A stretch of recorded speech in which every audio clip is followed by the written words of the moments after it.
Great Ideas is a program devoted to uncovering the meaning of the ideas we all use every day of our lives. In the period to follow, Dr. Mortimer J. Adler will undertake to discuss some aspect of a basic idea. Dr. Adler. Mr. Luckman and I welcome you to another discussion of the great ideas. Today we begin the discussion of the idea opinion.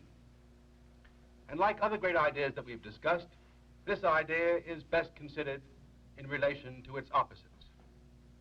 Just as we dealt with labor in relation to leisure, or love in relation to desire, so in dealing with opinion, we would like to consider it in relation to knowledge.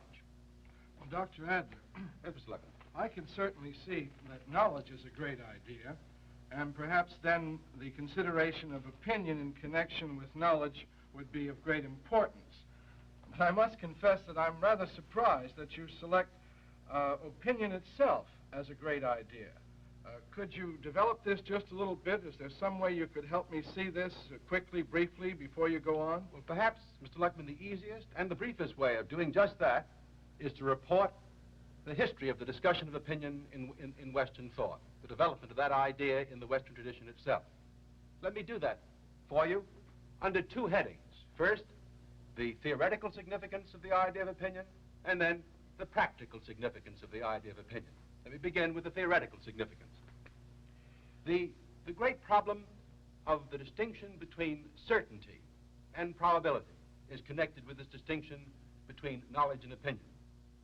When men tried to assess the goodness of opinions, what made one opinion better than another, they developed the theory of probability. And by the way, this theory had its first applications in games of chance, in gambling, where men were betting on their opinion. And then, I think we ought to remember that opinion is the great weapon of the skeptic. The skeptic is the man who claims that we do not know anything or very much, that we only have opinion. In fact, the first principle of skepticism is to say that everything is a matter of opinion. And the skeptic often goes to the extreme of saying that one opinion is as good as another, that there's no way of making one opinion appear preferable to another, that opinions are all relative, subjective, each a matter of taste. And then, in the third place, opinion is connected with the great theoretical problem of the agreement and disagreement of men, their conflict and diversity on almost every fundamental question. And anyone who faces this phenomenon of human disagreement must be interested in considering the nature of opinion and the causes why men hold the opinions that they do. Well, you said that was a theoretical problem, but it's a practical problem too, isn't it? In fact, I think it's one of the great practical problems which faces our society today. This problem, I'd call it conformity versus dissent.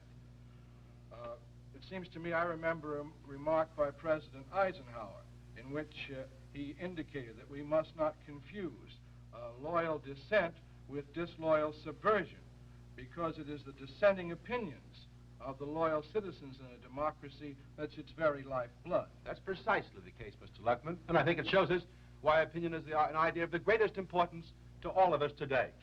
Now let me go on, in view of this, to say a little more about the practical significance of this idea, opinion. I think all of us recognize, without any question, the importance of freedom of discussion and sustained public debate of public issues in order that we can reach the soundest public opinion on these matters that concern us all. In this connection, let me say that I hope we shall deal with the problem of controversy. In our day, the word controversy has become, the word controversial has become a term of rebuke, a derogatory term. And controversy itself has almost become a disreputable thing. I hope we shall have time to see why we all have a moral obligation to be controversial, or at least hospitable to controversy. Then, another practical aspect of opinion is connected with the whole business of majority rule. Majority rule is one of the basic principles of democracy. And if we're going to understand what's right about democracy, we have to understand why adopting the opinion of the majority is right, and we also have to know how to protect what is sound in the opinion of the minority. But so far, I've emphasized the political significance of opinion. It isn't only that. Opinion is of the greatest importance today in business and industry. Most great corporations, manufacturing or selling, depend very greatly upon the advice of public relations counsel or advertising men. Public relations and advertising are two agencies for forming opinions favorable to their clients. You know, at one time, the head of a large corporation wouldn't turn around without advice of corporation counsel. And now, most corporation heads won't say a word without advice of public relations counsel. Well, I must say, Dr. Adler, that you've done what I've asked you to do in emphasizing the importance of opinion. And I am satisfied now that it is an important idea, not only theoretically, but practically, too. In fact, you've shown that it involves so very, very much, I don't see how we're going to have time to even scratch the surface of this important subject. Well, we have 4 weeks today and 3 more sessions after this. And if we can't cover all the points of interest, at least we can hit the high spots. And let me tell you how I propose to proceed in these 4 sessions on opinion. Today, I should like to deal mainly with the characteristics of opinion as contrasted with knowledge. And then next time, go a little more deeply into the difference between knowing and opining, so that we can deal with the limits, the line that divides knowledge from opinion, or opinion from knowledge. And then, in the succeeding session, I should like to deal with the importance of opinion in the life of the individual and the life of society, and particularly with such problems as opinion in relation to human freedom and the institutions of government. And finally, I would like to come back to this problem of controversy and the importance of controversy in our lives and what it means for us to maintain free discussion so that controversy can contribute to the soundness of the opinions by which we live. Now, I'd like to begin right away with the characteristics of opinion as contrasted with knowledge. I have a number of points here I want to make, but the first one, or the first 1 or 2, I want to make in terms of the relation of truth to both knowledge and opinion, or to see the difference between knowledge and opinion in terms of truth. But to do that, you and I have to have the same understanding of truth. We have to at least have some agreement about what it means to say that any statement is true. And so I would like to propose to you a simple and clear definition of truth and falsity as applied to the statement that we make. I have it here in a chart. Let's read this together. A statement is true if it says that that which is, or if it says that that which is not. And a statement is false if it says that that which is not is, or that that which is not. I think anyone who's ever told a lie, and who hasn't, understands what this means. Putting is where is not should be put, or is not where is should be put. One of the great professors of philosophy at Harvard in the last of this century defined a liar just in these terms. He said, a liar is a man who willfully misplaces his ontological predicates, putting is in place of is not, and is not in place of is. Now, in terms of this definition of truth, let me talk about knowledge and opinion. Knowledge consists in having the truth and knowing that you have it because you know why. Because you know why what you think is true. Whereas opinion consists in not being sure that you have the truth, not being sure whether what you say is true or false. And even if what you say happens to be true, you aren't sure because you don't know why it's true. This, I think, explains a difference all of us feel in the weight of the words we use when we say, I know that, or a person says, I don't know that, I only think that, meaning by I think that, I opine that, I don't know it. In the conduct of trials before judges in our courts, there's a famous rule called the opinion rule. The opinion rule says that a witness giving testimony must report what he saw or what he heard. He must not report what he thinks happened, because that would be giving an opinion, not knowledge by observation. Now, the second point here, one which everybody knows, everyone is familiar with it, but perhaps you've never thought of it in these terms before, is the simple fact that opinions can be true or false. Opinions can be right or wrong. We all recognize this, I think. But think a moment. Knowledge can't be false. Knowledge can't be wrong. If something is knowledge, it's impossible for it to be false as knowledge or wrong knowledge. No, I don't really see how anybody can disagree with that, Dr. Adler.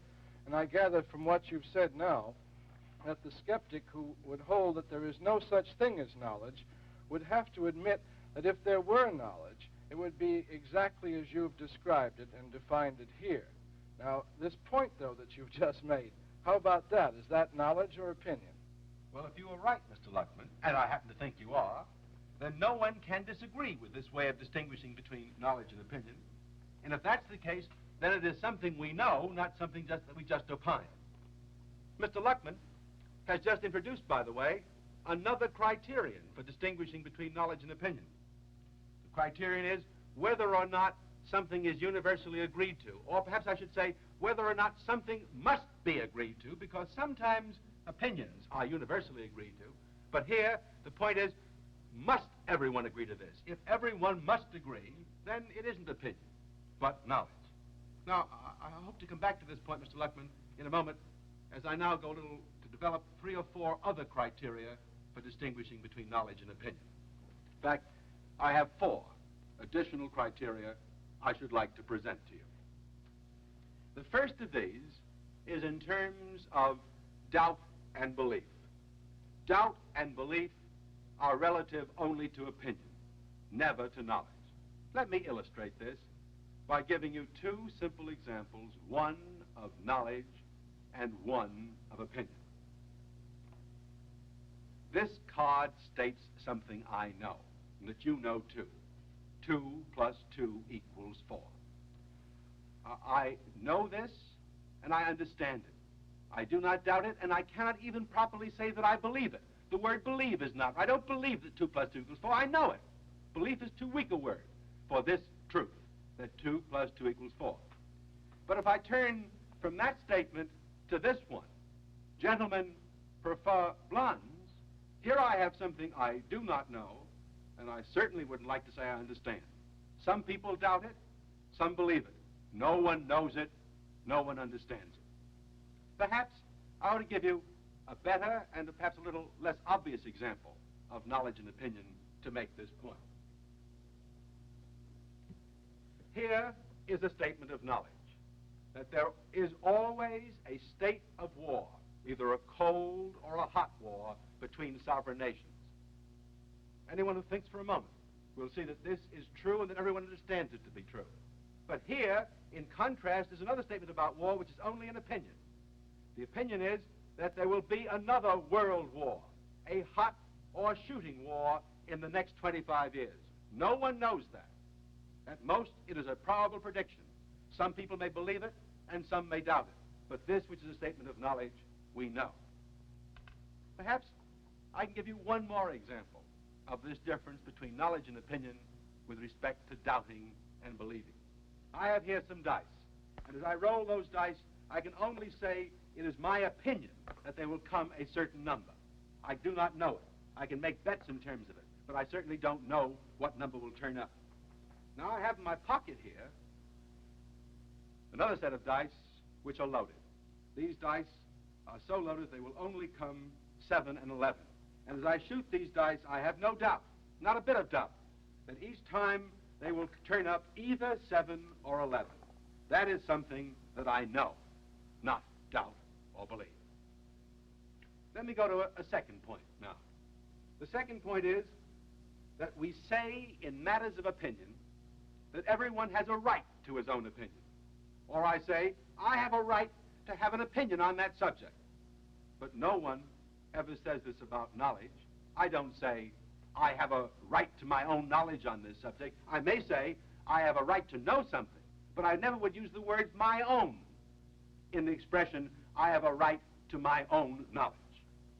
Now, this right to have an opinion on a subject, or the right to have my own opinion on the subject, is, I think, one of our basic civil rights.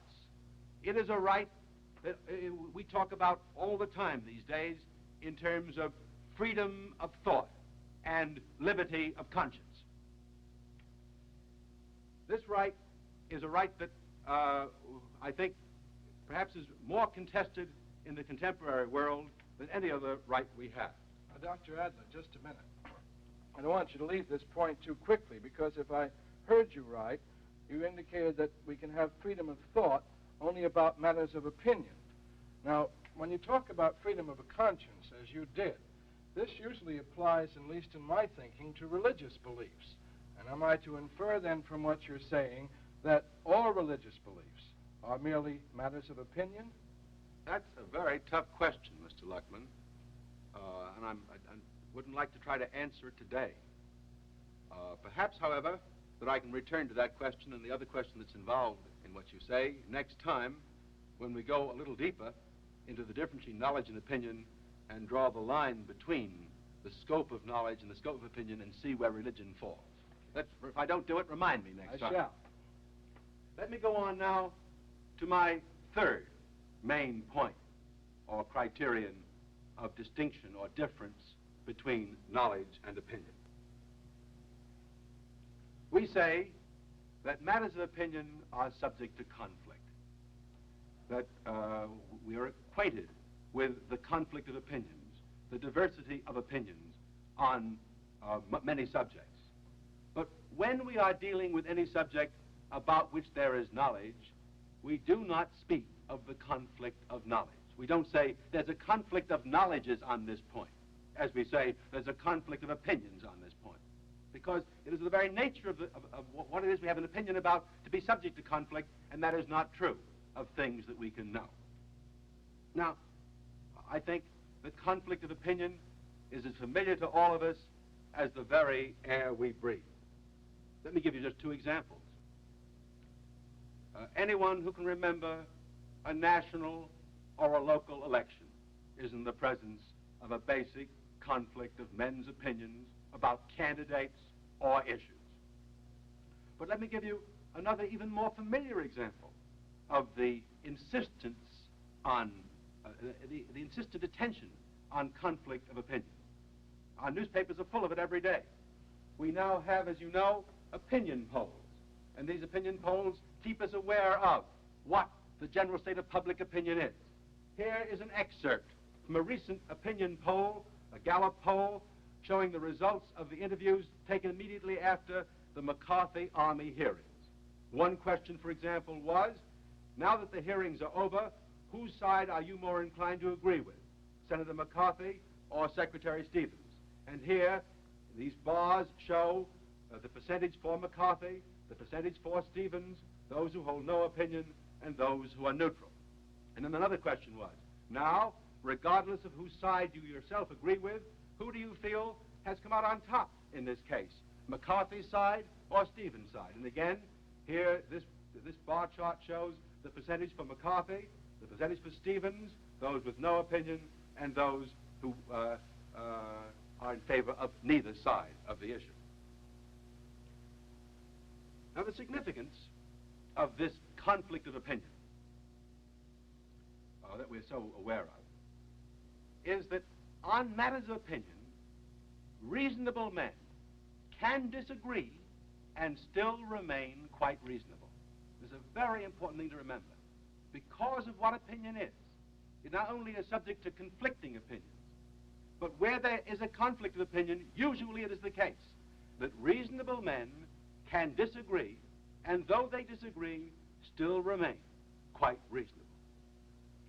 I'd like now to come to my fourth point of differentiation between knowledge and opinion.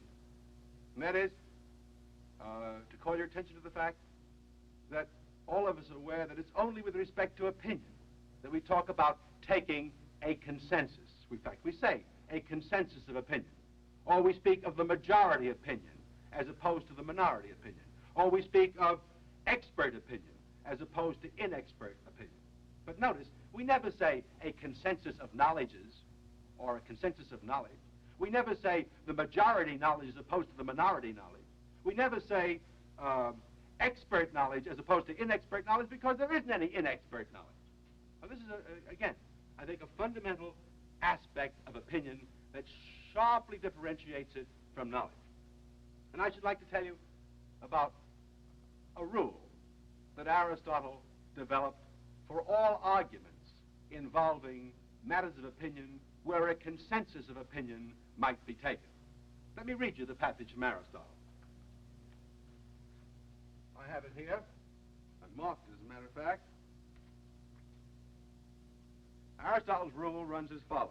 He says, in arguments dealing with matters of opinion, I quote, we should base our reasoning on the opinions held by all, or if not by all, at least those held by most men, or if not by most men, at least by the wise.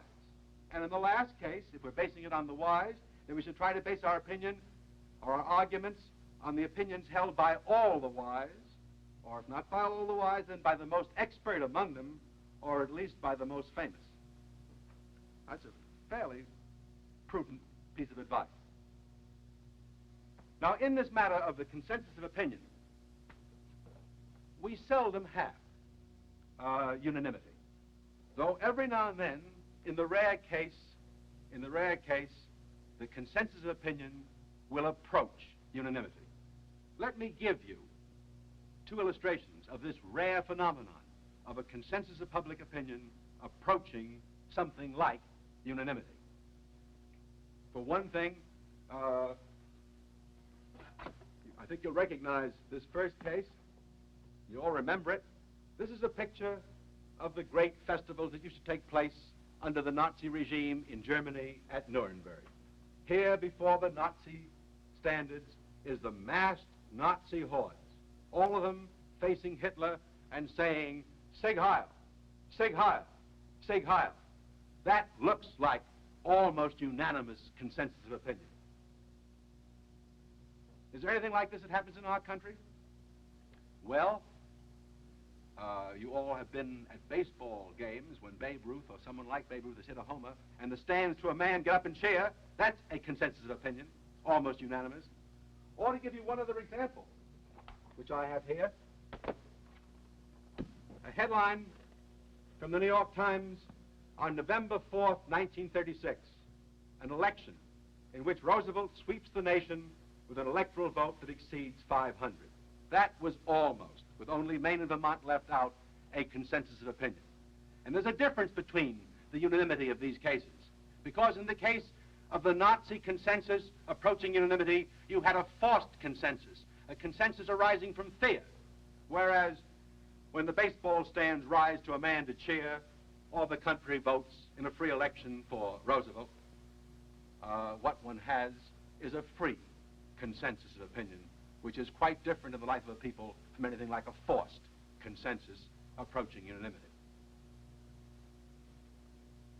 Now, I think what we have learned today is chiefly that all of us understand the difference between knowledge and opinion.